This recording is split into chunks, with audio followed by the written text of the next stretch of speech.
storms continues to sweep through the Bay Area, environmental groups are calling for closer monitoring of an industrial site on San Francisco Bay. And ABC 7 News anchor Dan Ashley is here with a look at what those groups want. Dan? Yeah, Larry, Kristen, the site sits in the shadow of a majestic wildlife refuge, and those calls come as the company that owns the site is moving forward with a plan they say will make the area safer and more resilient to climate change.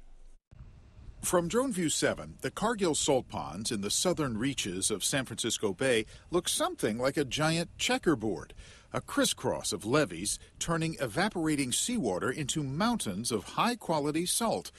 But recently, environmental groups have raised concerns about the material in two of those ponds, concentrated bittern left over from the salt-making process, which they argue could present a threat to nearby wildlife in the event of a release. The agencies need to go out and inspect these ponds and make sure we're not on the verge of a catastrophic toxic spill into San Francisco Bay.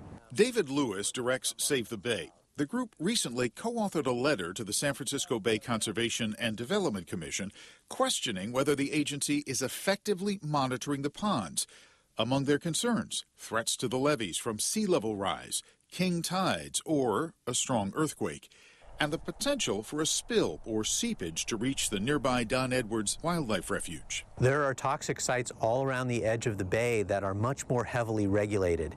It's baffling that the agencies haven't taken a stronger stand about protecting the bay from this toxic material. The environmentalists' concerns come as Cargill is rolling out a major proposal that could transform the way the company stores and processes the bittern, also known as mixed sea salts, a plan that would ultimately dispose of them back in the bay. Don Brown is Cargill's land resources manager. He says the company is working to build a multi-million-dollar pipeline designed to be a long-term solution. You know, we understand that sea level rise and climate change is coming, and we realize the time to act is now. So we're taking a proactive approach to protect the bay. The pipeline, shown in red, would run about 16 miles connecting Cargill's ponds near Newark with the wastewater treatment system run by the East Bay Dischargers Authority. Once the brine is mixed with treated wastewater and diluted, it would be piped to this facility in San Leandro and released back into the bay. General Manager Jackie Zipkin says the project would be one of the largest additions to the East Bay wastewater system in years.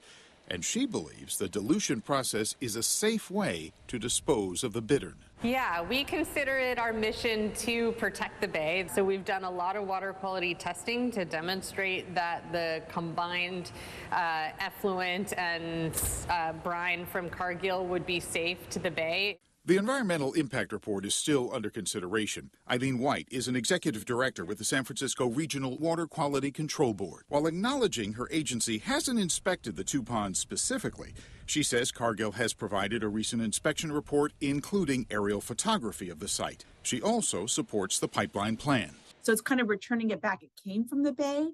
You're returning it back to the bay, but just not at such a high concentration that it could be toxic to the environment. Still, groups like Save the Bay argue it would be years before construction is completed. They point to recent levee failures like the breach in Monterey County as an example of the heightened risk. And in the meantime, they're pushing for increased oversight by agencies like the Bay Conservation and Development Commission and the Regional Water Quality Control Board. There's a lot of letters going back and forth between agencies and the company. That's not adequate. They need to go out and inspect this site and see how close the material is to the top of the ponds.